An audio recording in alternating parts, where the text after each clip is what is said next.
Hello, everybody. Welcome and good evening. Well, tonight we're going to try something a little bit different, and I hope this actually works because I'm really excited to see not only the ideas I can share with you guys, but the ideas that you guys can share with me. Actually, let me get this started.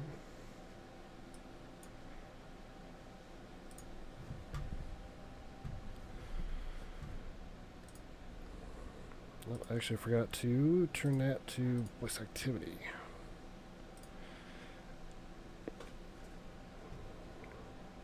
Alright, there we go. Alright, so tonight I have with me TX Bone Collector, which is one of our stream team members and moderator. Hey, hey. And then later will be joining us is Aginspire, one of my other gaming communities. He will be more or less showcasing or expressing his opinion about XSplit because I personally don't know too much about it. I think first thing we should probably touch base on is OBS, since it's probably one of the most mainstream programs along with XSplit. I also got a few others that are going to be mentioned down the road. So TX, are you a OBS or XSplit? I'm on OBS. I started with OBS Classic and did that for a while. And recently, it's been about 2 or 3 months ago, I migrated to OBS Studio and honestly have not looked back from that point. Now, what differences between the OBS Classic and Studio really stood out and made you not want to switch back? Um, well, a couple of different things. Number one, the UX or the experience that the user goes through is much better. I think it's smoother in Studio. I would say also the it gives you a lot more customization on a couple of different things. Number one is hotkeys. Hotkeys are incredibly convenient for streaming when you're using different scenes and things like that, if that makes Oh, sense. absolutely. um, the other thing that I love about it is it gives you more options as far as your encoding. Here recently, I know that they've actually released it where you can encode specifically on your graphics card, which is great for somebody like me that's got a piece of crap CPU. So there's a lot more reasons. Those are the main ones, but it's just, I think Studio is pretty much superior in every way to Classic. Another couple things that stood out with me. One is the ability for a picture slideshow, which I got in the upper left hand corner. I tried to find programs similar to that for a while and couldn't find anything that I was happy with. So really, this was kind of like the icing on the cake. Another thing which other programs are capable of doing, especially XSplit and Game Studio, is you can actually pick your scene before that it translates into what's live. So you sit there looking at, okay, this is what I want or what I don't want, without having the viewer sitting there watching you flip through scene after scene. I've seen that. I'm not great at using it. I want to learn more about it though, because I can't tell you how many times um, you know, starting out, and honestly, I still do it sometimes if I have a blonde moment, for lack of a better way to put it, but I'll switch to a scene and totally forget to do something or to remove something. So it would be incredible to be able to look at it before I actually, put it on stream, if that makes sense. Make sure it's actually correct, because that's incredibly annoying. Yeah, that's one of the problems I have. If I go on break or I just want to go AFK for a minute, I'll sit there flip through two or three scenes before I actually hit the right one. Exactly. I will say though, I have my keys, or I have my scenes set to hotkeys, and that's been great for that. And what I did, honestly, just because my memory sucks, is I just put little sticky notes on my keyboard with basically the names of my scenes. And so, like, if I get up to go to the bathroom or whatever to go get a drink, like, I can just hit the button and it switches over instantly, and it's great. So now is it a single key hotkey or is it like Control Alt F5 or? I use a combination. So basically, I did it in the order of my scenes, but Control F1, F2, F3, so on and so forth. Okay. That way, I don't accidentally change a scene. It'll also be a little bit easier for those that have gaming keyboards, like I do. I got the Razer, I think it's Deathstalker. Anyway, it's got the ones with the memory buttons on the side that I can program. Yes, those are convenient.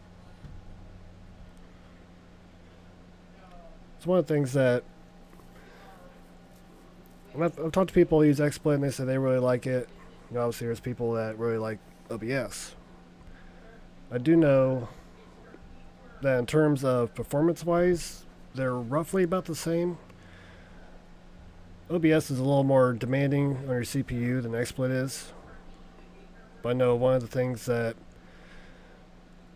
really makes me more comfortable with OBS is even though it's not quite as user-friendly, there's a lot more customization options. Agreed.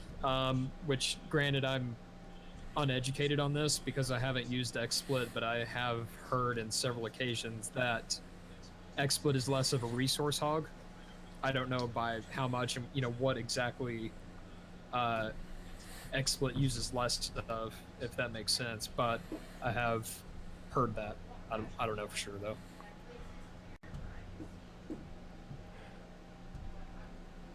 Yeah, I don't know really what the specifics are on what kind of resources it takes.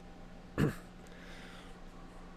know another thing I really like about it is the fact that it's free. I don't have to pay for anything. I download it. I download updates. Although I did notice that OBS Studio, you have to actually update or download the updates separately instead of OBS Classic, where it said, okay, hit the button update. Here you go. Exactly. I don't know exactly what the cost is for XSplit, but I'm with you. I like things that cost $0. Oh, actually, I can tell you here in a minute. Well, you can get the silver package for $250 a month. Which gives you full HD broadcasting at 60 frames per second or beyond, superior audio codec support, enhanced XSplit Gamecaster features, customized BRB screens, image overlay, capture card. So pretty much you can get everything you get on OBS. That's exactly what it sounds like. I mean, I don't know, which honestly I don't stream at 60 frames per second, nor do I need to. But I don't know. I can't stream at 60 frames per second. That's a whole topic of conversation, I guess. I guess from a user standpoint, since XSplit is more user friendly, if you don't really want to go through the trouble of actually learning OBS, then you basically got to fork out the money for the same thing. This more user friendly version. Right. I will say though, there's a lot of YouTube videos. YouTube is amazing. But lots of really good tutorials and things like that, both on OBS Classic and OBS Studio. So it's really easy to find an answer to a question if you run into some sort of snag with OBS. It's so quick and easy to access information that way. I just had a question on how to vote for the streaming software to use. If you go to the BrainBot portal, you can vote from there. Unfortunately, BrainBot does not have a in-chat voting option. It's not that I can see. Oh, really? Yeah, I spent probably about an hour trying to figure that out, and as far as I know, it can only be done through the portal. Oh, wow.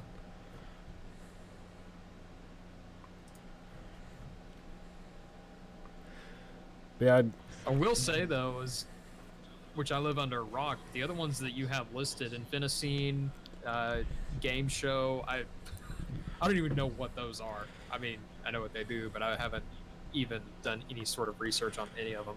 now Infiniscene, both Infiniscene and Game Show were showcased, I want to say, at PAX. I think it was PAX 2015. No, that was. See, Affinity was PAX. Game Show, I believe, was TwitchCon. And that was, I think, 2 years ago. Really?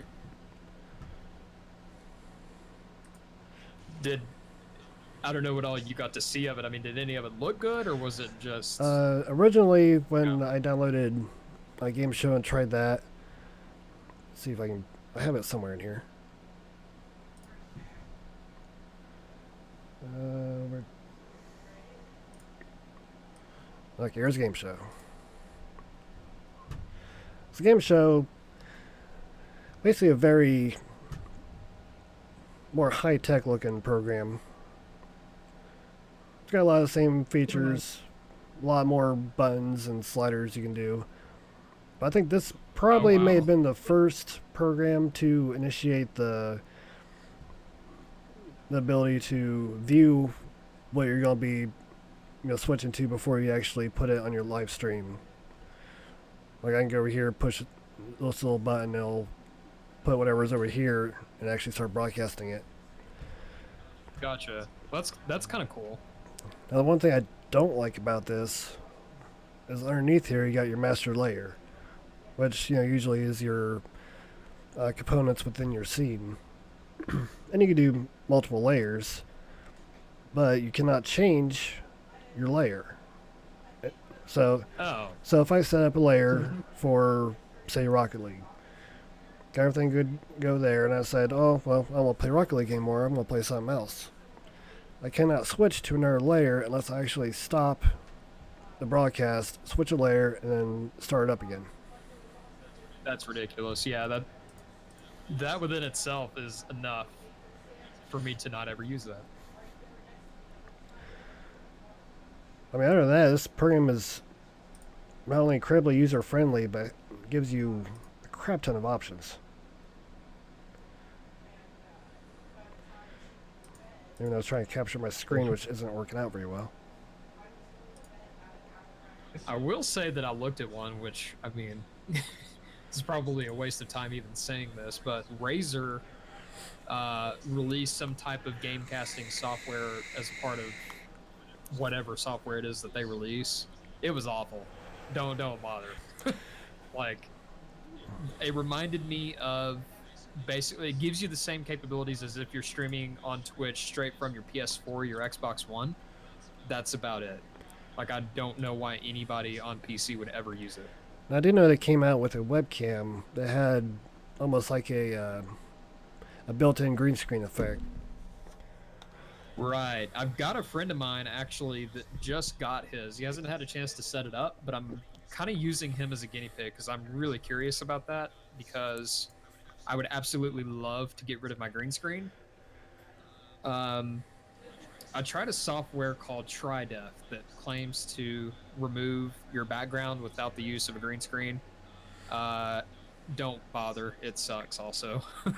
So hopefully either the Razer Stargazer webcam and also the Logitech C922 is claiming to do that. So hopefully one of those guys will get it right.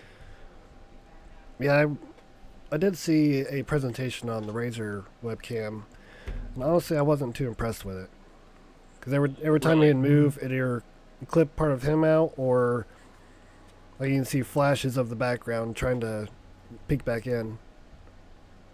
That's the same problem that I had with the TriDef software. I mean, obviously TriDef, it tries to sense depth, right? Right. It can't really do that effectively because it doesn't have a three-dimensional camera to work with. So I was thinking that might be the difference maker, but apparently not. Eventually, technology's going to keep up. But That's what I'm thinking. I mean, and honestly, I'm hopeful that Logitech will get it right because their camera's only $100 and Razer's is more than that. I don't know what the price is, but I know it's more. yeah, I've been pretty happy with Logitech's camera. I got a C920. I also bought one for my I do wife, too. and we've both been pretty happy with it. I've been totally pleased with mine. It's every time somebody asks me, hey, what webcam do you use? What do you recommend? Like, that's the one that I always tell people. it's worth every penny. I know there's one issue I've had, and it's not with the streaming software as much as it is with the camera software, and that's if I shut my computer down without saving the white balance, then Yeah. it completely screws everything up. I look white as a ghost. My green screen shows back up. It's like I manually go in, reset everything. But Yeah, I have the same problem. I think Logitech's software is just mediocre, but that's kind of that's just kind of a part of it, I guess. which that kind of worries me because their hardware is great, but their software could use a lot of work, and that software It may does. be what kills their advancement.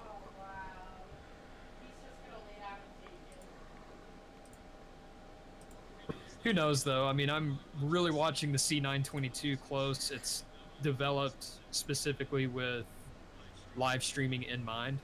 So I'm hoping that that's going to be like the new great thing. Because if it is, like, I don't mind spending $100 on it.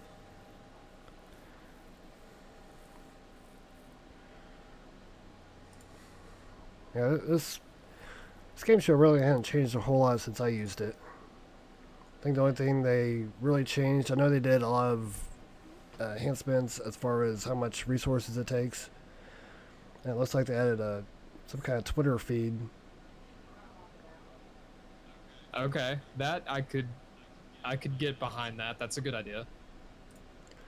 I don't know. There's so many. That's At the same time, there's so many programs that can do that for you. Like I use, and actually it was what I got off of Shadow Codex was Buffer.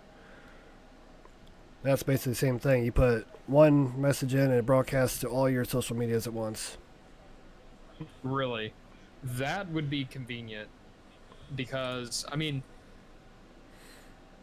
I use Twitter obviously as my main social media platform. Facebook, I don't even know if I'm gonna keep using it. I mean, I use it basically for But like alert my family or people that I know personally. I don't have a Twitter account, but everybody's on Facebook. right, that makes sense. I don't have anybody on my Facebook that I like enough to have in stream. Right. I mean, I created a Facebook page for my Twitch, and it's just kind of, bleh. So I'm thinking about just kind of not doing it because, I mean, obviously people on Twitch want to keep their identities anonymous, and Facebook it's kind of hard to do that, but Twitter allows it. And I mean, you can go on Facebook and go on those streaming, Twitch groups, but all those are is follow for follow, which doesn't really get you anywhere because you're looking for viewers, not followers. I agree. I mean, I wouldn't say that there's any of them that are just inherently bad, but they're also not. They're not really doing anything to help you. Right.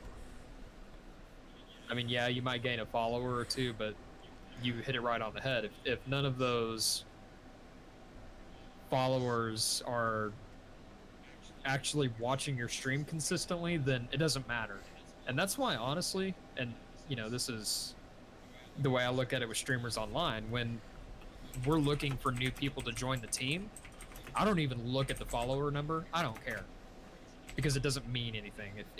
If you ask me, I mean, it does to a certain extent, but it doesn't at all tell you whether or not a streamer is a quality streamer.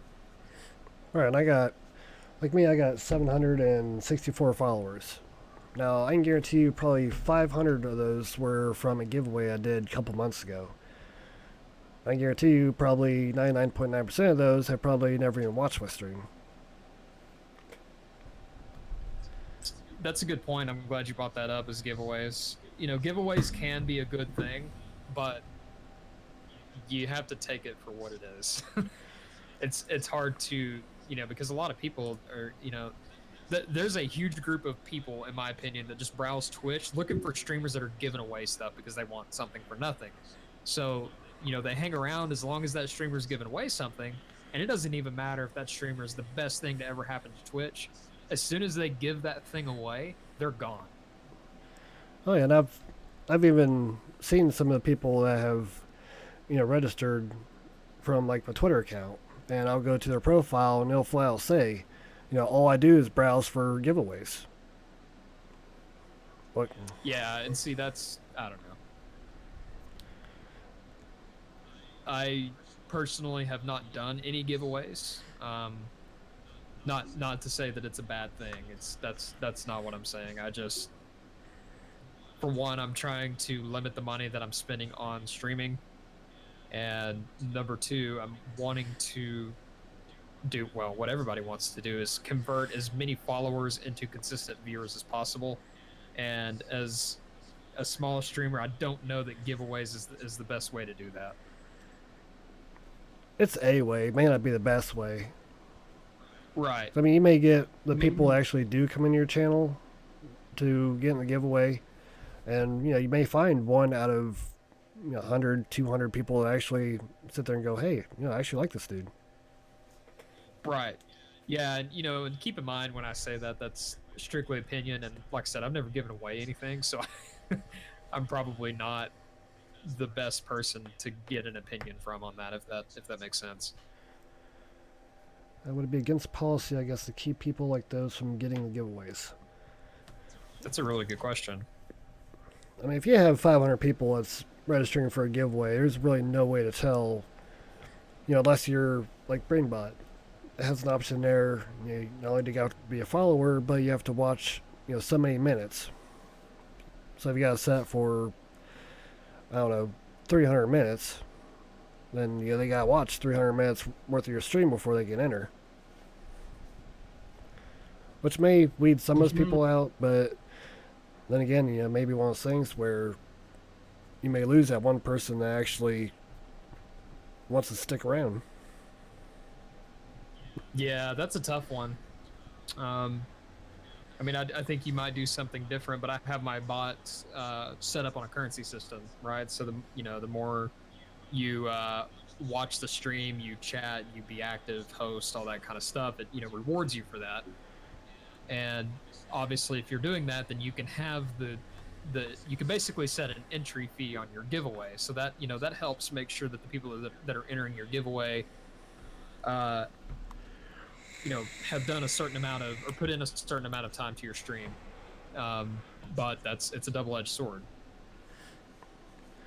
It may even be a good idea to start small. For draw people in, have them stick around for a couple hours. In that couple hours, they'll find they like you. So Right. maybe I don't know, maybe a higher role in Discord channel or something you bought off of Steam for 99 cents. Nothing that isn't really going to hurt you. You can give out to people that's only been watching for 20, 30 minutes.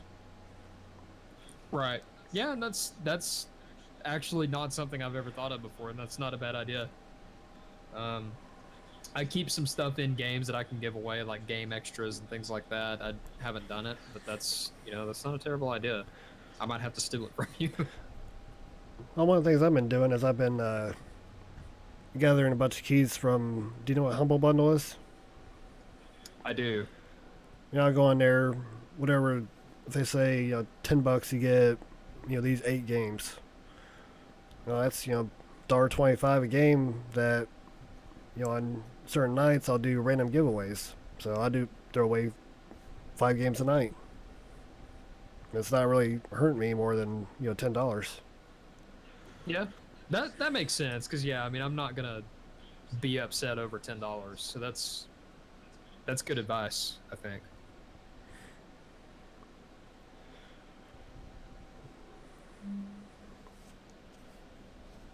Hey, Dr. Love and Bally, thank you for the host. I'm trying to think here. I know there's some other sites I went to.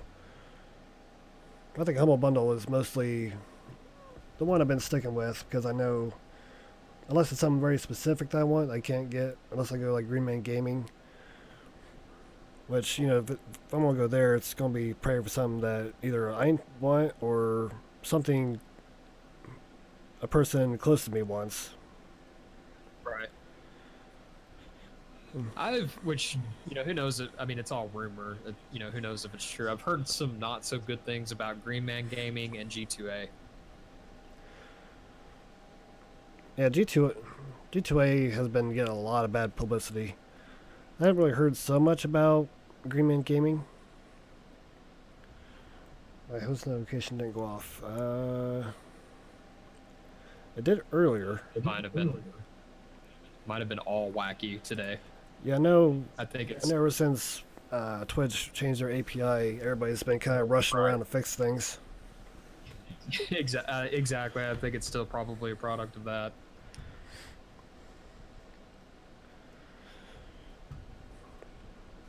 There's actually one other program. What did I do with it?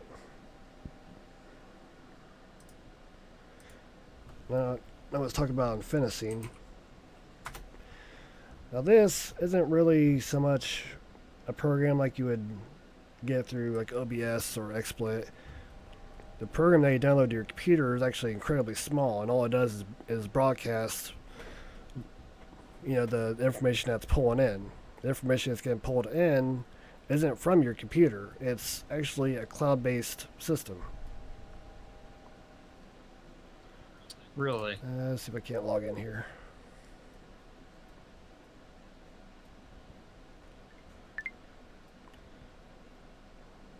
Yeah, I know you got a new update. Basically, it's pretty simple setup. You got your white canvas. Go to your assets. You can pretty much add wherever you want. Okay. Yeah. It's Now that you're showing this, I think I see what you're. I think I've looked at it before at least. It's almost kind of like the cloud-based overlay systems you get from like Steam Pro or what's the other one? It's like StreamX. There's a couple different sites that use cloud-based overlays. This actually takes those overlays and sends it to its own program that you put on your computer. That's nice because, for instance, I had an issue where OBS was not working. I found out later that it wasn't actually OBS, it was Windows 10. I did not find that out until after I had uninstalled OBS, so I lost all my stuff. So I had to, go through and set up all my scenes one by one again, and that was not a happy day. Something like that is great in the fact that you don't, if it's cloud-based, you don't lose your settings. Right, I've had that same issue.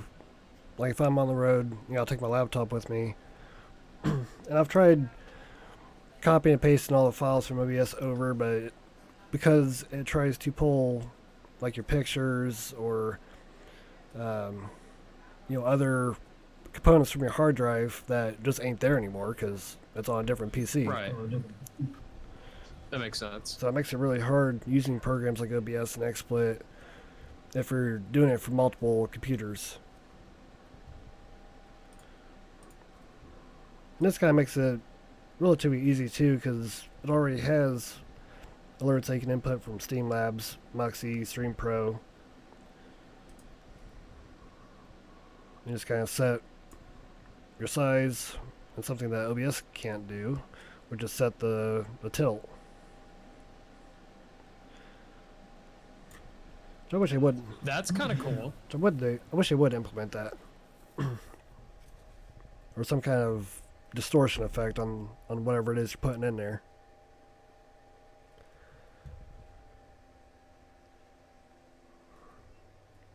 And then this is relatively easy as far as scenes too. You just got all your little buttons at the bottom. You go from scene 1, 2, 3, 4, 5, and then each scene, you add all your components over here on the side. That's kind of nice. And I played around with this for a little bit. I thought about going to Infiniscene, but at the time, it's still in beta, so they're still kind of working out the bugs.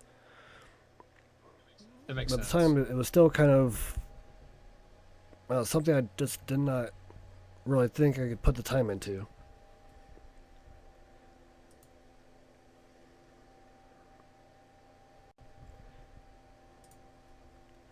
I don't think they have So like Game Show, they have like preloaded templates they can use. I don't think Game Show has it, or Infiniscene. Let's take the tour. No.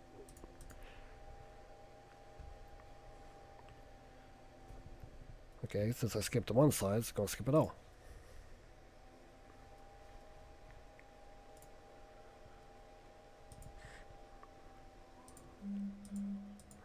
I mean, I've tried a lot of sites that does the cloud-based overlay. Some of it's good, some of it's not. I know I used StreamX. I think it was for when Fallout 4 first came out. They had a pretty nice overlay going, but it's too hard to go from one component to another. Try to not only go with the preloaded templates that they had, but also implementing your own personal stuff. And Right. StreamX actually, they had some that were free, but most of the, I guess, more geared for a certain game, you actually had to pay for. I haven't messed with all that stuff as much as you have. But I agree. I mean, there's some good with it and some bad, is what it sounds like to me. I think basically my top, aside from OBS, would probably be Infiniscene, because from looking at it, it looks pretty easy to use, and I probably would use it if I had to stream from multiple computers. I know when I went to PAX East last year, I tried streaming from my laptop, but the internet connection we had at our hotel just sucked. Right. So that pretty much got shot down. So I think once I start actually getting to that point, because honestly, I really don't do a whole lot of traveling. My days off work, I'm pretty much just here. That makes sense. I'm kind of the same way.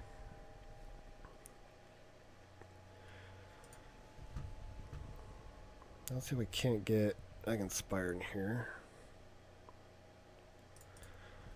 Hey, Jason. Yo. You want to chime in on your thoughts on XSplit? Because neither one of us has really messed with it all that much. Yeah, you want me to drop a channel? Sure.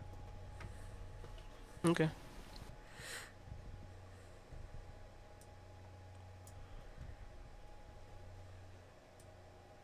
What channel?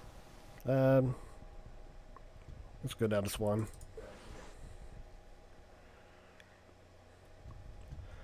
Hey, so I use XSplit. I had problems with OBS in the past. I know OBS Studio fixed a lot of those things, but for XSplit, for me, it never has a problem. Grabbing a game capture, a screen capture, a camera capture. It's a service you have to pay for, which sucks, but whatever its encoding is, to me it works out great.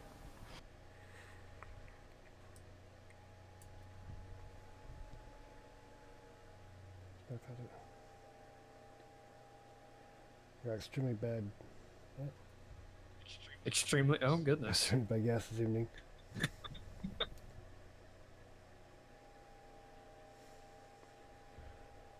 Lemon water. Ooh. Extremely bad gas. That's one of the things we'll talk about with XSplit is, and I personally haven't had too many problems with OBS not capturing a game or a window. I know sometimes the ones that don't capture correctly, I may have to run OBS in administrator mode or the game, either one of those two.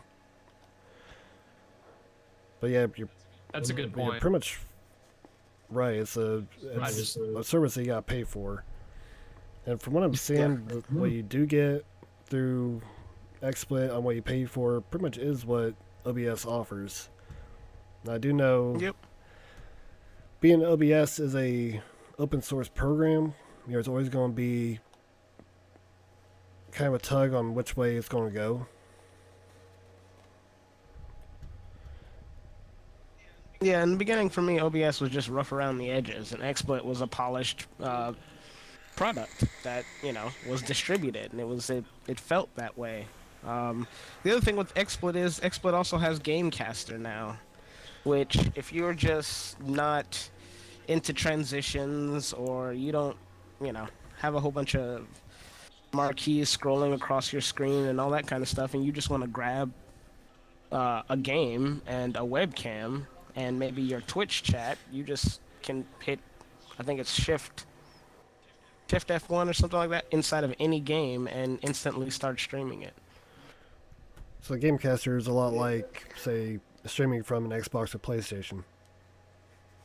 Yeah, you hit the button and it goes. Easy stream. You can move your camera around on it. You can add your Twitch chat overlay so you can see your Twitch chat while you're playing. But it's simple. Press and go. Yeah, that sounds easy enough.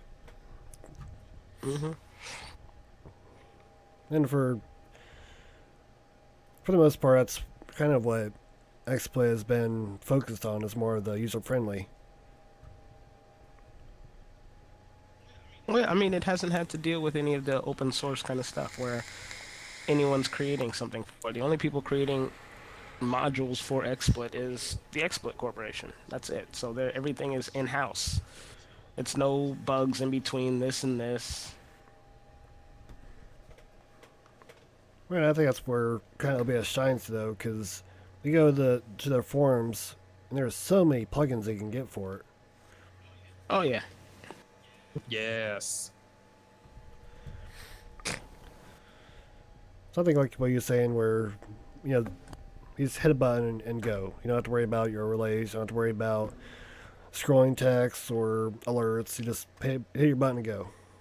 I can see why a lot of people would prefer XSplit compared to somebody like myself that has 20 things on their source list.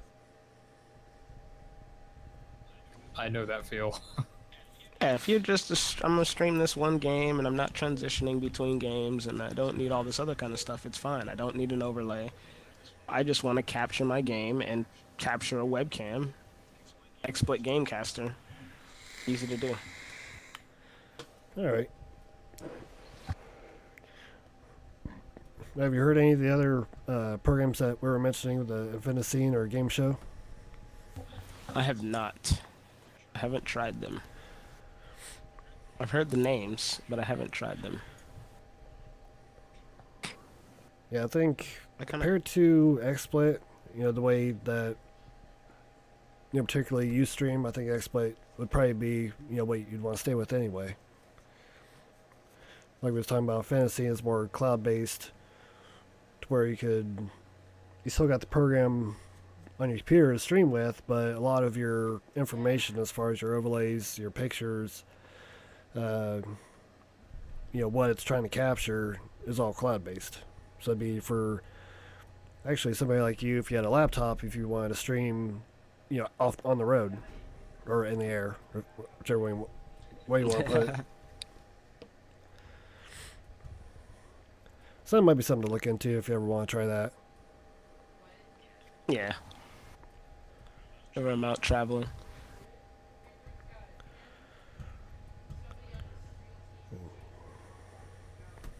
No, I mean, I just got in bed with XSplit a long time ago, and I've just stayed with it. The last time I did try, though, this last iteration of OBS Studio, it looked a lot. It had the same feel as XSplit. I'm sure you can do the exact same things in it that you can do in XSplit and vice versa. OBS may have more plugins. I'm not sure. I didn't really look through any of them, but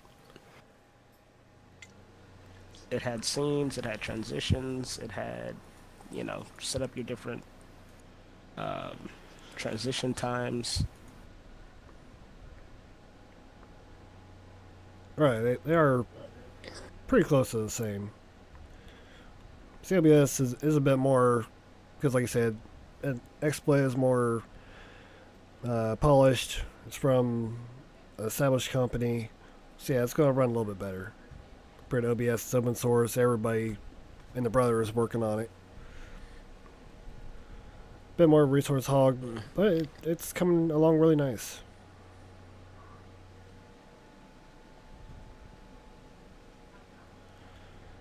Actually, I'm gonna turn my studio mode off, so I don't need to look at 2 screens.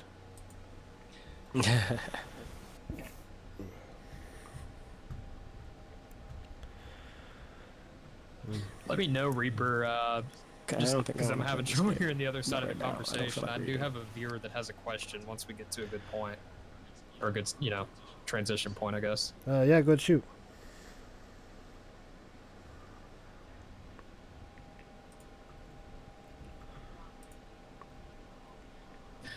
Sorry about that. The question was whether or not, or whether you should stream at 30 FPS or 60 FPS. I'm curious on your take on that. I have an opinion on it too. I just want to see what you thought. The stream at 30 or 60 FPS. Right. Honestly, I personally can't really tell the difference between 30 and 60 FPS. To go to the stream and say, hey, this looks like crap because it's only at 30 frames per second. If it's 30 frames per second, that's probably actually a lot better than what I'm able to run on my PC anyway. I know spending an extra $200-300 for hardware or software that allows you to broadcast at that higher frame rate, yeah, it might be a good idea if you're high-end streamer and everybody wants that quality content and can establish the difference between those two. Personally, though, I think 30 frames is a reasonable amount.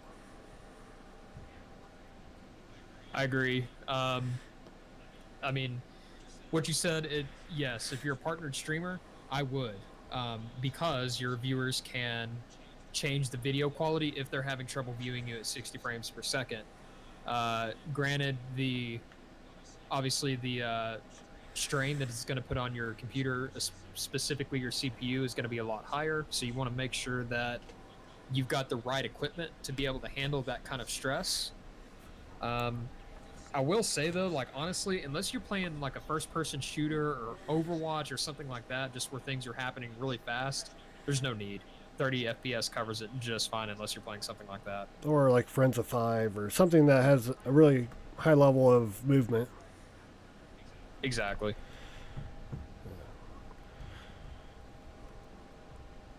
And Jason, I think I got about as much information out of you as I need right now if you're wanting to hop back up. Okay, dope. I'm watching the stream. I'll catch you later. All right. Oh, another good question. So you'd be better off to increase your upload. Not necessarily. See what Reaper thinks about this. I keep my upload and my bit rate at around 1800. The reason I do that is because that's a high enough bit rate where you can still get decent quality, but it allows people with not so good internet connections and or mobile viewers to still be able to watch your stream. So it's kind of a good little happy ground. I would honestly, that's my personal recommendation unless you're partnered. Well, even if you're partnered, at that point, if you're partnered and you're getting like 3,000 viewers, a day, you're still wanting to go at that lower bit rate because you are going to have, probably a good 70% of your viewers that don't have that kind of internet connection to be able to view you broadcasting at 3 or 4,000 kilobytes per second, or have even keeping your scaling high to where watching you can't really tell the difference unless you're watching like a 40-50 inch TV. Yes, you're exactly right. So being able to keep that lower may not be great quality wise, but you're going to be able to appease a bigger mass of people. Exactly. I mean, as far as settings go, which granted, I could probably stream at higher settings if my computer wasn't a complete potato. But I stream at 30 frames per second, an 1800 bit rate, and then I have my graphics card downscale the stream. Keep in mind, not the CPU, the graphics card, and that's kind of important. It's not 540p, it's something between 540 and 720p.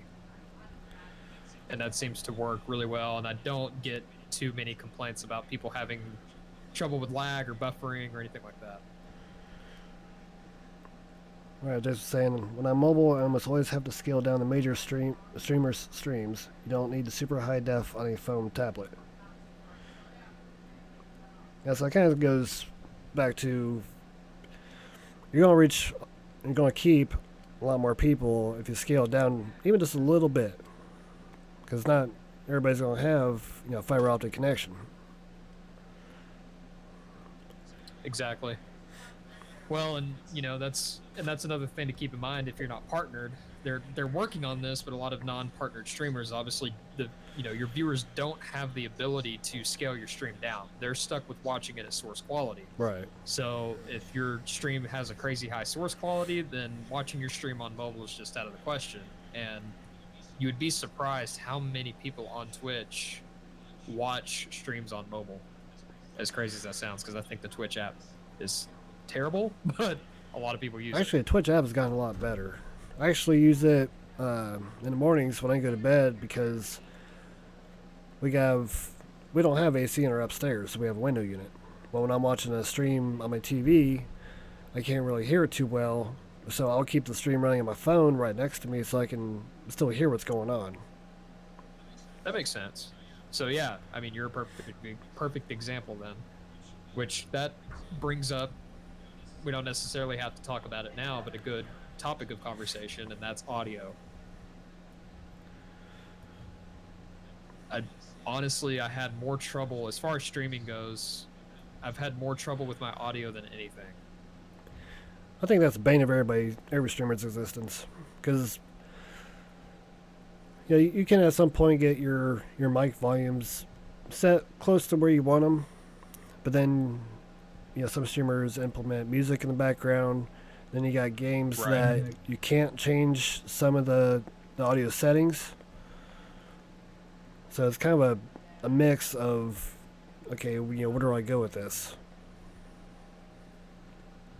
I will say that after a lot of months of headache, I finally got my audio in a good place. It took a long time because I don't have any special equipment.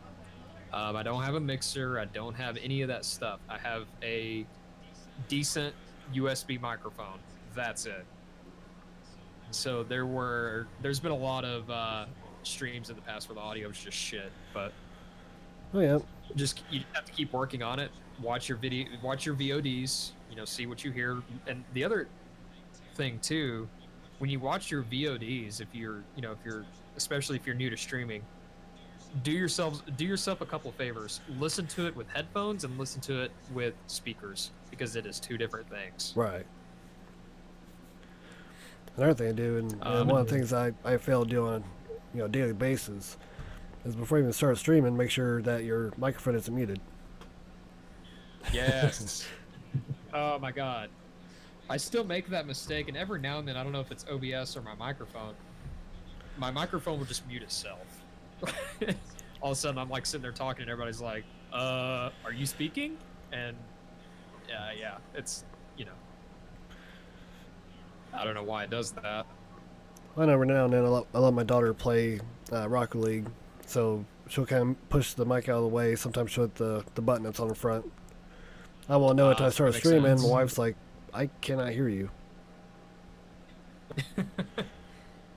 So you're gonna have to help me convince my wife to help me mod streams, because she is not a gamer, and so she does not understand the appeal of Twitch. Like, she thinks it's the strangest cult shit on the internet. My wife is the same way. When we first met, this is before I even started getting into streaming. I played Final Fantasy 11, Yeah. and she was kind of whatever. I don't get into games like that. And once I finally got her to play it, then she was hooked. Now we both got high-end PCs, playing multiplayer games together. Nice. She'll stream. Well done, sir. Please teach me the ways.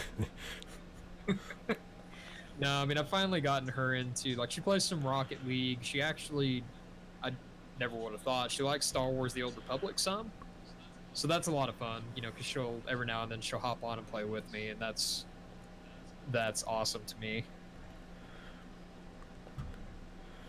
Yeah, I played that game for a little bit, not too much. I it took me a long time to warm up to the idea of how they changed the hotbar. You know, if you go back to Final Fantasy 11, it really wasn't a hotbar. It was you had your controller alt, and you had your drop-down menus of basic commands that you had to go and program, or you just go hit magic and go from there. That makes sense. I mean, I'm not at all an expert on MMOs. I suck at them. To be honest with you, the only reason I got into the Old Republic is because I played the Knights of the Old Republic series. I'm a Star Wars junkie and love those games, and so the Old Republic just was kind of the next step. I like the movies. Never really cared for the games too much. There's, I mean, not all Star Wars games are created equal. The Knights of the Old Republic series is excellent because I'm a sucker for a good story, and the game developer for that series, BioWare, that's their thing. Like I think they do it better than anybody else, and so I enjoyed the shit out of those games. And that's the thing too about the Old Republic, as far as an MMO goes. It's very easy to play it by yourself, and there's a lot of really, really good individual story content in that game. That's another thing for streamers.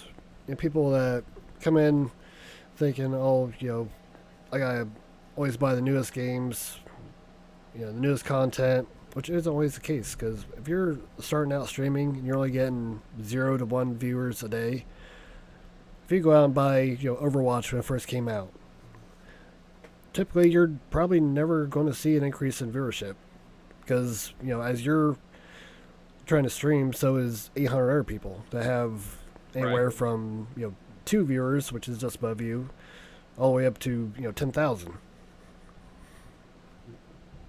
Yes, that's a very good point.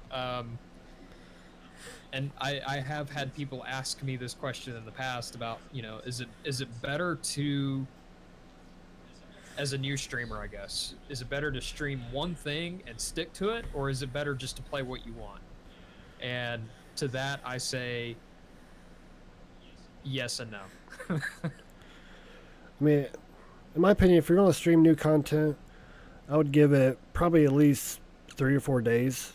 That way, at that point, all the larger streamers that, you know, play it for 8, 10 hours a day, after a few days, they're pretty well done with it. They're moving on to something else. So Right. that's basically your time to raise up and say, hey, you know, here I am. But at the same time, I think demographically, sticking to one title probably isn't going to be a good idea either. I mean, you may find people that, you know, like I play a shitload of 7 Days to Die, Rocket League, and you're going to find people that still enjoy watching people play that. And it's, you know, both those are older games. But the idea of, you know, just sticking to one title, you want to kind of bounce around a little bit. Exactly. I agree with you. I mean, I have seen some people that have had success just, you know, playing one game, and that's great. And that's the thing. I mean, there's no just specific recipe for success on Twitch. In my personal opinion, for what it's worth, I will always be a variety caster because I don't. This is going to sound weird. I don't want people to come to my stream for a game. I want them to come there for me.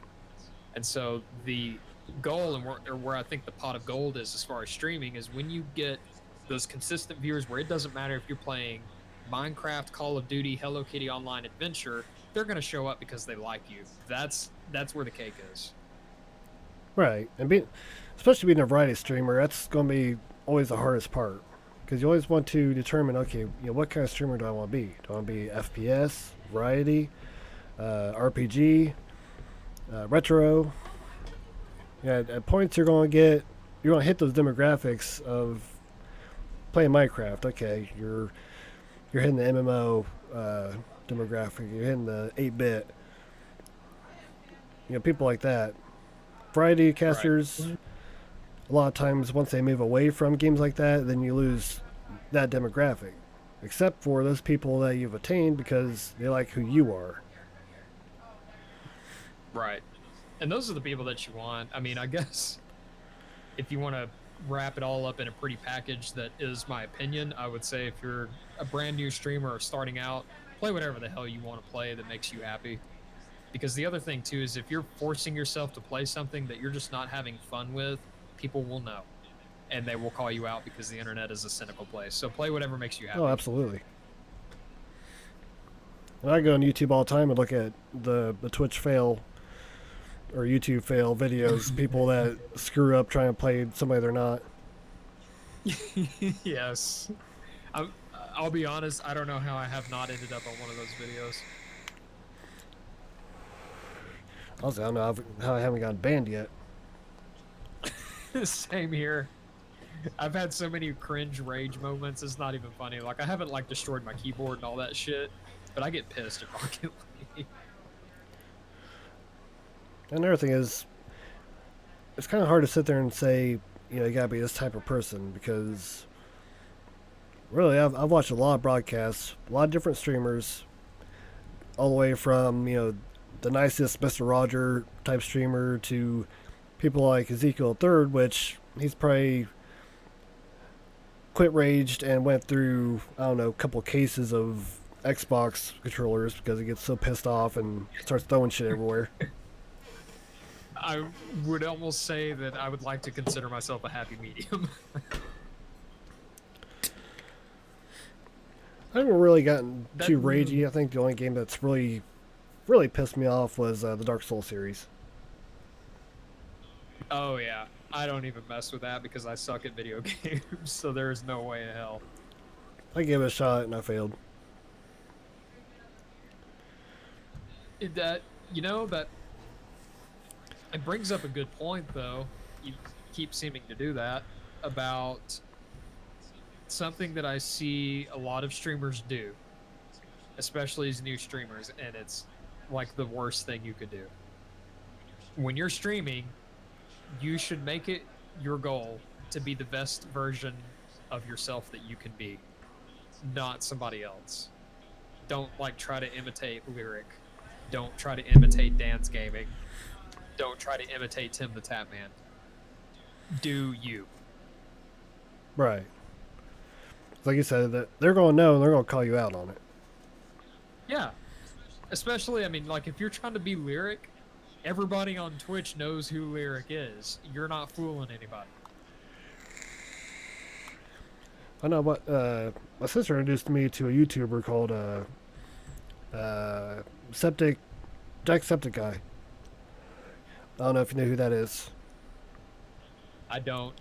I'm bad. I live under a rock. He's an Irish YouTuber. Looks like he's on coke all the time. I mean, just energy forever. Like, I wish I could do that, but no, there's no way I'd even try. Yeah, and I mean, I feel you on that, and that's the thing, and that's why I say you want to try to be the best version of yourself. You know, try to put as much energy into it as you can possibly put into it, but you don't want to do it to the point where it's unnatural because, you know, other people will be able to tell. Yeah, another thing is you don't want to stream on days where you just feel like crap, you hate the world. You come in like, yeah, you know, I gotta do this. That's, yeah, That just brings everybody down. it's definitely going to negatively affect your numbers. Yeah, so I think it'd be better if days like that, you're probably better off either holding off till later in the day where, you know, maybe something happens where you feel better, or just not stream at all. Yeah, I agree with that. I mean, and you know, life itself and streaming is an emotional roller coaster. So everybody deals with emotions differently, but the last thing that you ever want to do is go into a stream either upset, sad, or with a bad attitude, for lack of a better word lack of a better way to put it, because it's just not going to end well for you. You're going to end up on one of those Twitch fail videos. One of the things I like to do, and I've seen our streamers do it, and then I've seen our streamers not put up with it. is if I get a troll that comes to my channel and starts, causing trouble, not only will I go along with it, but I'll actually, how can I put this? I turn it around on him. Right. I'm with you. That's not bad advice. You kind of have to take it on a case by case basis, but it's kind of funny, and you can do this. You can do this with your kids. Like I have dogs, but a really great form of discipline is to embarrass the living shit out of them. Give them a, in a way, you can give them a taste of their own medicine. You probably shouldn't do that to your children, but as far as Twitch trolls, like, the funny thing about it is if you just fire something right back at them, make them look stupid, and then ban them, I think that's great. Not everybody, I would say, could handle it that way, but if you can, I think that's great. I get a kick out of it. I mean, it doesn't even get to the point where I gotta ban them. A lot of times they'll just leave because they're not getting the kick that they want out of it. Right. And that's what they want. They want you to get pissed. Don't get pissed. That's the worst thing you can do.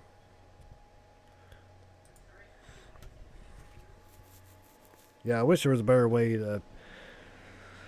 I know Twitch is doing everything they can to eliminate the trolls. I know they just can't remember who it was, what website it was that they filed a lawsuit against them for the follow bots. Oh yeah, that's a good point. Don't view bot and don't follow bot. Just don't. And I actually don't know how it is that people are doing this, but they'll actually have, like, a person can have a view bot and go to a channel, then however it happens, that view bot will attach to somebody else. So if somebody else leaves that channel, that view bot all of a sudden goes with them. So wherever they go, that 9,000 viewers that doesn't even exist automatically follows them, makes them look bad. Yes.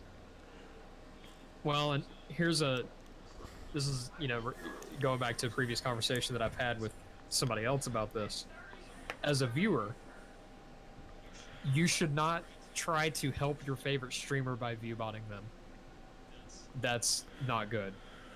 You may help them get exposure, but you could possibly damage that person's reputation. So it's not a good idea either from a streamer standpoint or a viewer standpoint. It's just bad all the way around. Especially we got 9,000 people on our channel and nobody's talking. And that's funny too, because I've seen it happen, and it's hysterical because there's always that one person.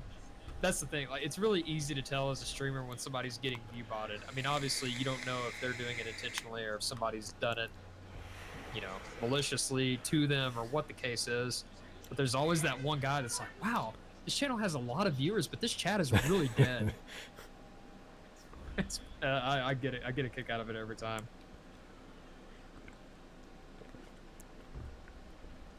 What time is it? 9:30. It's going on for an hour. Not too bad. Yeah, I still have. I don't know what your schedule's like. I've got like 20 minutes left, probably. All right. I know one subject that you just want to touch on would be like broadcaster security. Yeah, there's a couple of different things that go into that. Number one, I think the most common thing that can happen to you as a broadcaster is DDoS. If you don't know what that is, that's called, it basically stands for denial of service. So what happens is that somebody gets a hold of your IP address and they send so much information to that IP address that your internet just can't handle it anymore and it crashes. So what can you do as a streamer to avoid that? And that's the funny thing about this too, is that it doesn't really matter how big of a streamer you are, you're still a target. People love to hurt other people, and so it's something that you you want to at least know about. Right. One of the biggest things that's going around Twitch now is swatting. Yes, that's another one. Um, we could talk about both.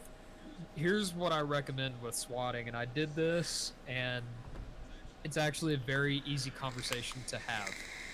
I called my local police department, and I said, "Hey, let me talk to your cyber division." And they put me on the phone with them, and I said, "Look, here's what I'm doing. I want you to know this." Like, and I gave them my address, my name, my information, and basically told them, "Look, if you get some kind of heinous phone call, please call me first." And they agreed to that. And apparently that's fairly common to them. Like, they knew exactly what I was talking about. They knew the whole bit. So it was a very easy 5-minute phone call. But now I feel a lot better that, no, like, the SWAT team's not going to swarm my house. Like, they know who I am, what I'm doing, and what the risks are. So streamers, big or small, that's what I do. Just call your police department and let them know. Right. And I know some, like I live in a really small town. I mean, really small. Right. So I called my police department, which actually shares a building with a grocery store. Imagine that. But they didn't really know a whole lot about Twitch. So I explained to them, what I do and, what the threats against me would be. And they understood. They didn't have a cyber department or anything like that, but they realized, hey, Right. these kind of attacks are happening to broadcasters. Maybe, if this call comes in, we should think twice about it before we just go busting down a door. Exactly, because the thing to remember is that they don't want to be on camera any more than you want it to happen to you, if that makes sense.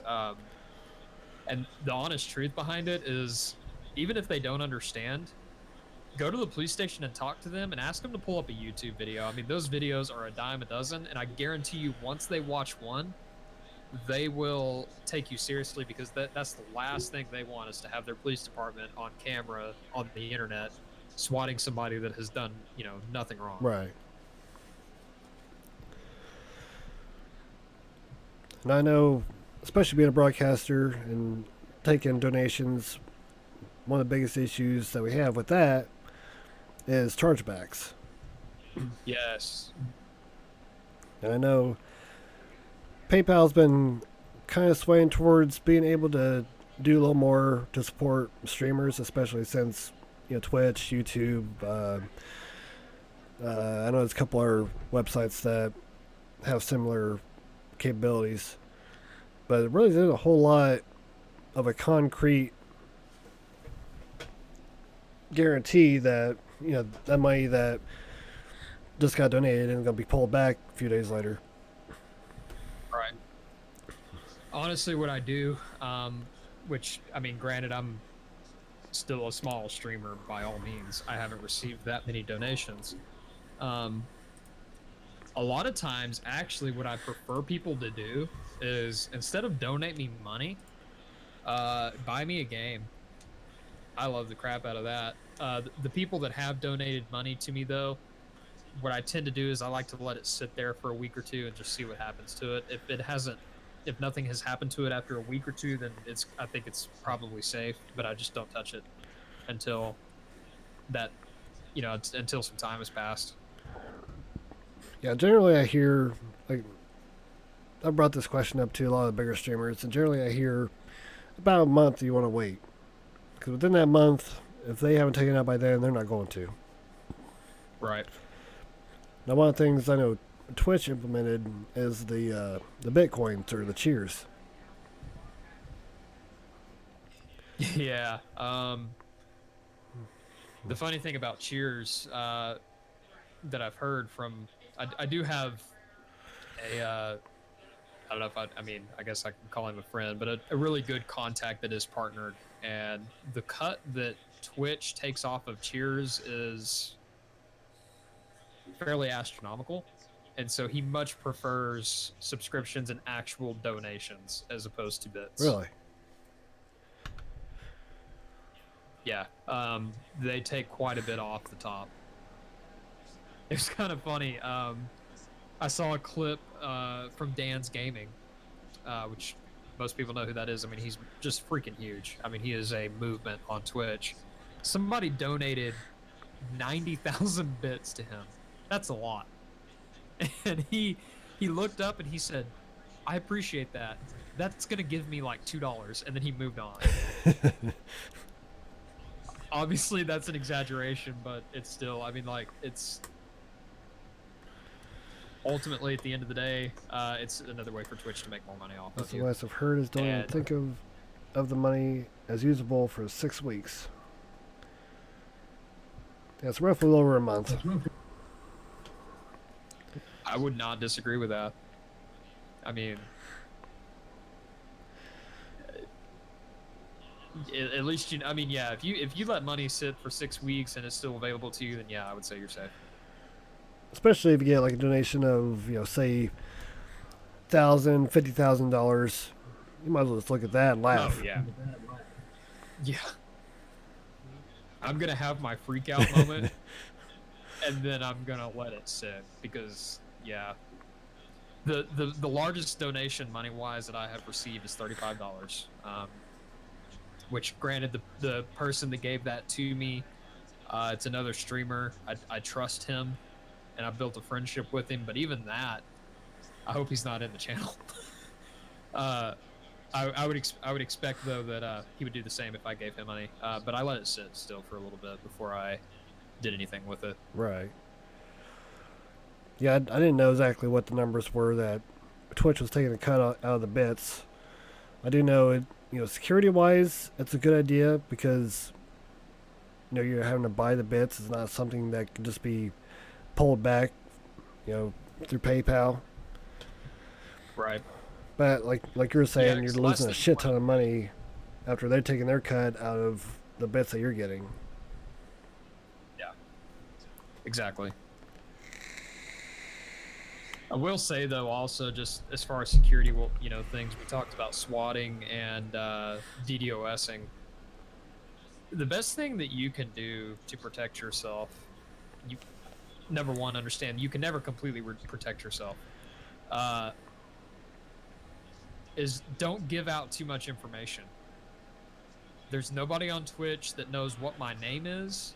The only thing they know about me is that I live in Western Texas. That is it. And I'm very careful about that because of that reason, because it doesn't take a whole lot of information for somebody to track down your IP address or whatever. Even for instance, I make sure that I do not have my location enabled in any way when I post on Facebook and Twitter because of that.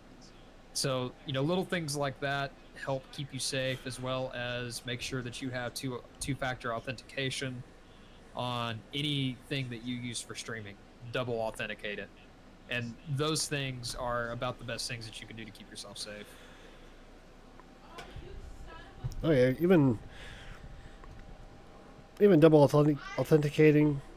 I know one of the big issues I have is, I'll forget to turn off the display when logging into, say, Warframe.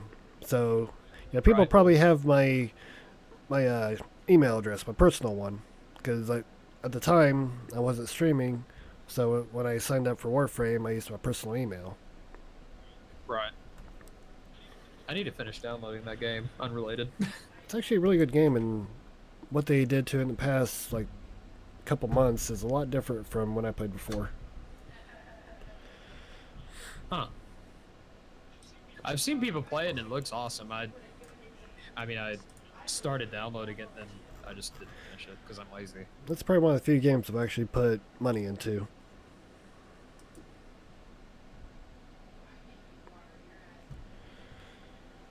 But yeah, that's a good point. I mean, obviously, I don't think they could do a lot of harm with that information, but just it's something to just be aware of. Because I mean, like I said, if somebody, excuse my language, if somebody wants to fuck with you, they're going to fuck with you.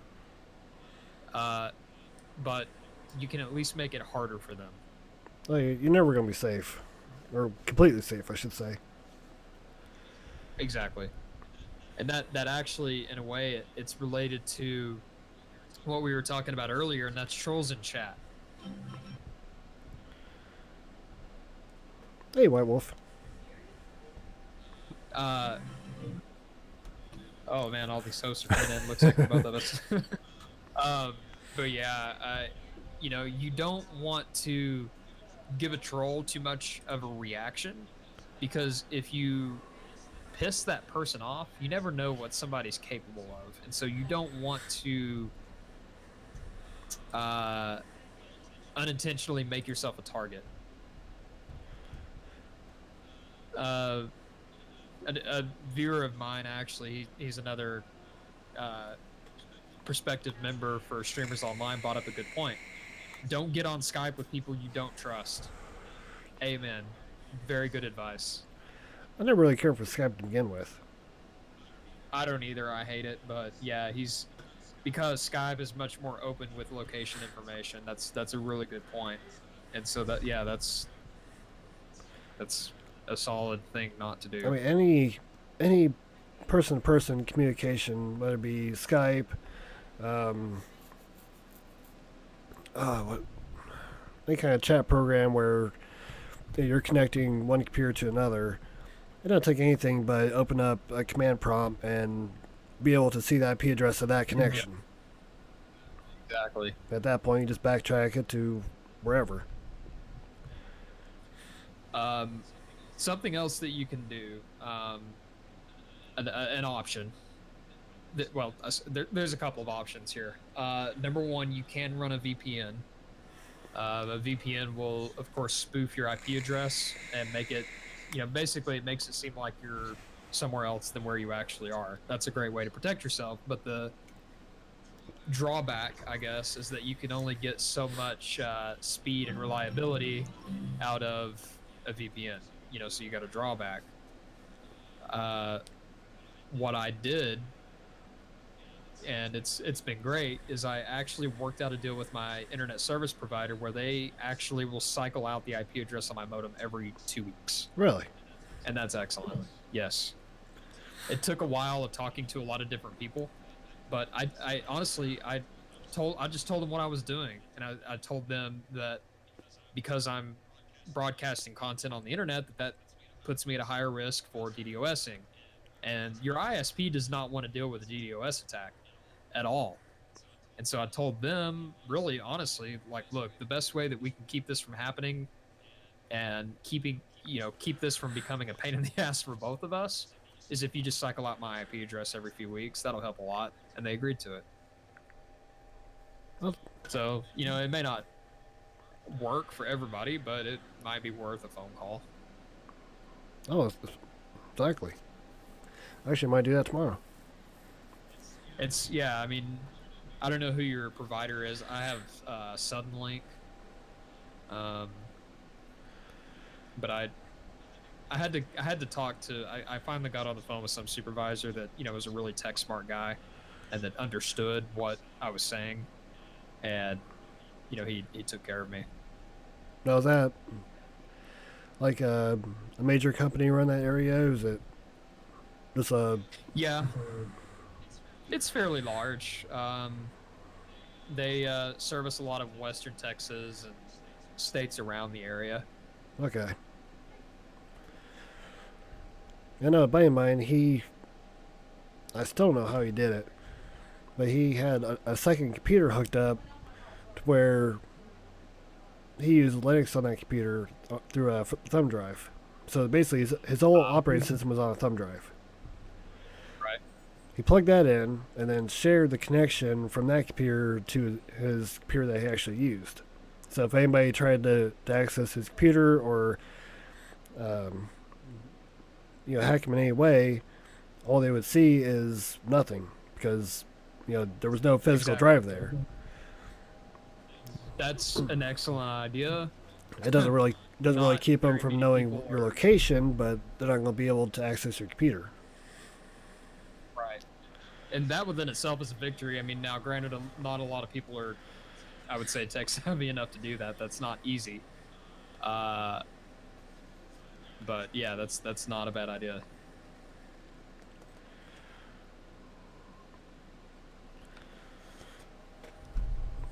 Yeah, but it's one of a few.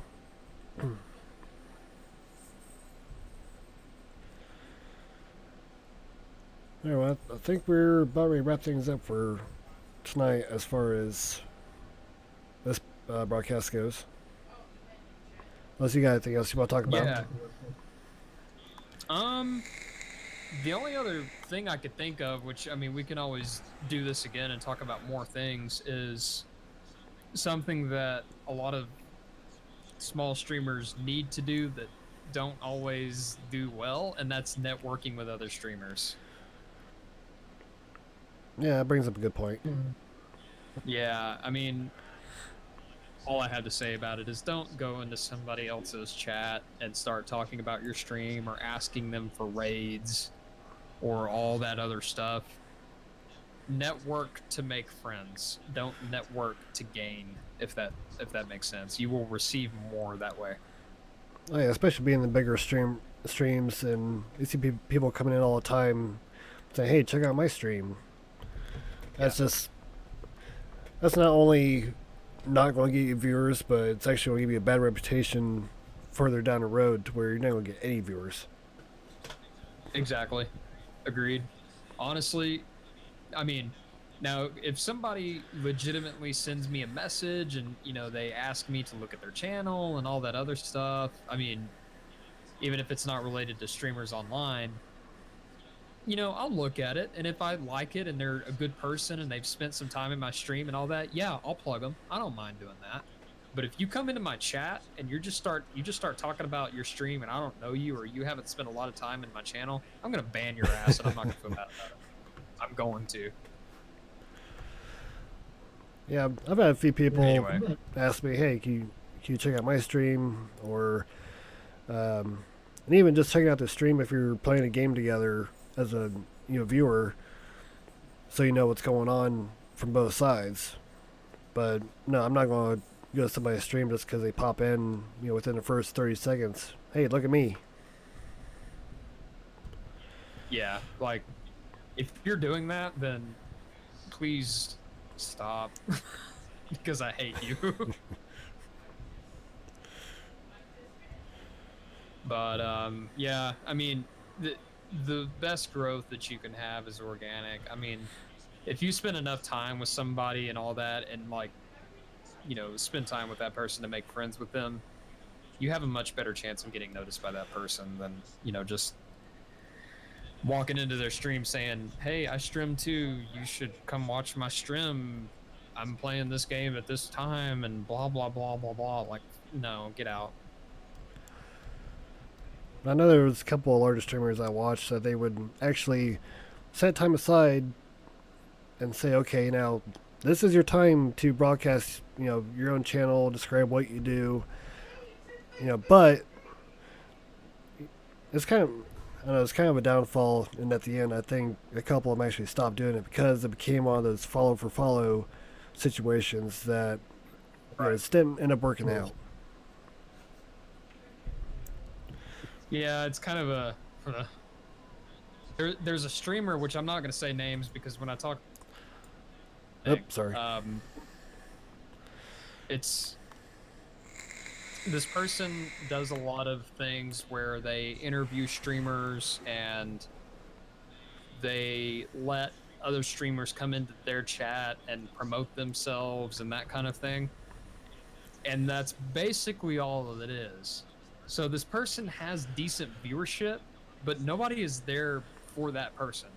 The only reason they're even around is because they think they're gonna like gain viewers and shit for their own purposes. So it's kind of a double-edged sword. Yeah, typically I never make it the point. I'm more of a lurker anyway, so if I go into a stream, I'm not really going to engage too much unless I actually have something to say. But I'm never going to go in there and say, "Hey, I stream that too," or I'm not going to say anything about being a streamer. Just because I don't want to disrespect the person that's streaming at the time. Yeah, it's just rude. Like, don't be rude. Like, everybody on Twitch for the most part is working hard to make their cast the best that they can make it. So don't go into their cast and pull viewers that they have earned away from them to watch you. Like, that's just a shit thing to do. which it's kind of a point that I haven't brought up before, but when you start streaming, you gotta come into the community knowing that, or at least have in your head, that more than likely you're not going to be one of those people that are having 50,000 viewers a day. Right. If you do, great job. You did something good. You did something right. But everybody could spend 20, 30 hours a week just sitting there trying to advertise their channel, doing everything they can, and get bummed out that they're not getting anywhere. Yeah, it's kind of a hard market when you got hundreds and hundreds of thousands of people view or broadcasting at once. Exactly. There's making it on Twitch, whatever you want to classify that as. I look at it like being a football player and making it into the National Football League. Like, if you look at the percentages on how many people in the world play high school football or college ball that don't make it into the NFL, it's kind of crazy. So, if you're streaming and that's your goal, I mean, take that for what it is. I mean, obviously everybody is probably working towards partnership, and that's okay. But if you're basing the fact, what am I trying to say here, Grim? Help me. I don't have no English. If, in other words, if whether or not you get partnership determines whether or not you are a success as a streamer, you're gonna be fucking depressed. Yeah, and I came into this when I first started Twitch. It was one of those things where my wife had found Twitch and was watching, a streamer in the mornings. So I'd come home, I'd see what she's watching. That's cool, I might want to try something like that. So eventually I got to the point where I could spend the money to get, at the time, I thought it was a good idea, getting a gaming laptop. Right. Little did I know, gaming laptops generate way too much heat for that little case. So trying to broadcast on a laptop, not necessarily a good idea. Nope, not unless you're gonna you better be ready to have like 4 or 5 fans just blowing on it nonstop if you're gonna do that. Right, which was kind of the problem I had. So most of my streams were 45 minutes a piece because I kept crashing.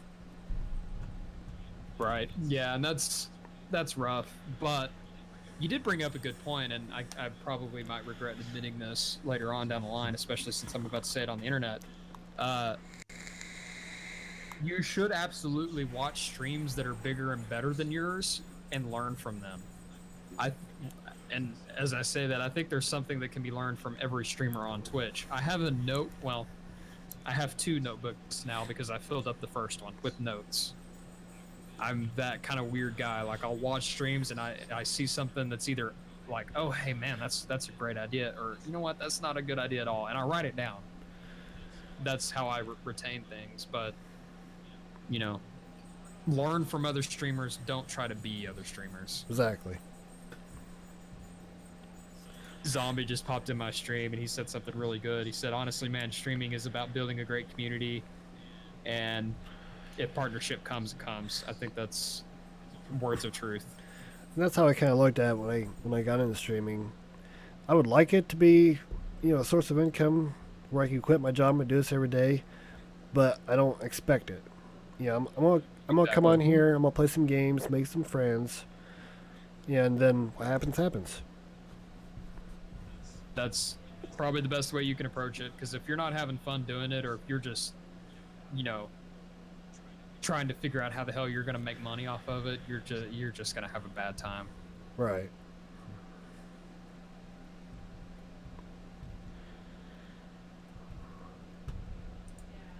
My brain's broken. I got nothing. I don't know if there's anything else you want to hit, or if there's anybody in any chats that have questions or anything, maybe. White Wolf says he'll use XSplit again once he can pay for it. Which again is no reason why he White Wolf is a pleb. His opinion doesn't count. No, actually, he said something. I think he's going back and forth between our chats, but he said something good, believe it or not. Fun first, growth second, and lastly, uh, get partnered if you get that big. And yeah, that makes perfect sense. Which, talking about the back and forth between streams. My mother is a saint. She's not a pleb. Sorry. I think there's a couple websites, Multi-Stream and KB Mod. Yeah, Two websites I love to use because I can watch several different streamers at once. that's great. I mean, this is a different topic of conversation. I'm not going to do that to you because I know you've got some 7 Days to Die to play. But I love using that for modding streams, especially if I'm trying to mod several streams at once. That brings up a point that I'm just going to say it and then I'm going to shut up. Find yourself a good moderator. You need them. Yeah, yes and no. I mean, like as small as I am, I really don't need a mod because I don't really have a whole lot of problems with people coming in causing trouble. Once you start getting Right. like 10, 15, 20 people or more, yeah, at that point it'd probably be a good idea. Because at that point, Just play some Minecraft. That'll change your mind. I tried playing Minecraft, but I just couldn't get into it. That's the only. I don't have a whole lot of problems, but if I stream Minecraft, I just go ahead and like strap myself up because I know I'm gonna get a flood of idiots. I had it last time I played, and I haven't played since. Like these idiots like got into my Discord and started posting gay porn. Oh, jeez. It's like, really, if you're gonna post porn, like at least post something good.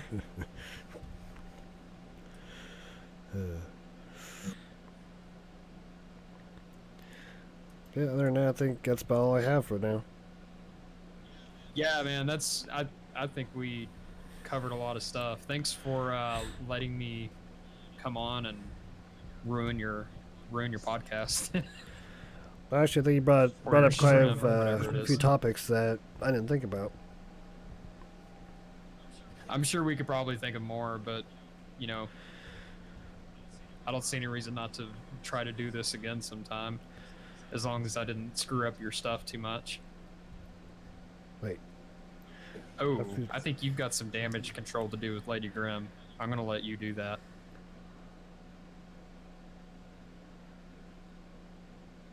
Oh, I think you're referring to modding. Yeah. She's one of my mods. Alright, I think we'll stop it here, and then maybe in a week or two we'll try this again and see what else we come up with. Sounds good to me, man. I'm going to step out of Discord and let you play, you know, your video games. I'm gonna wrap up and I will send my people to you, sir. Alright, man. Cool. Thanks again, man. I enjoyed that. Hey, no problem.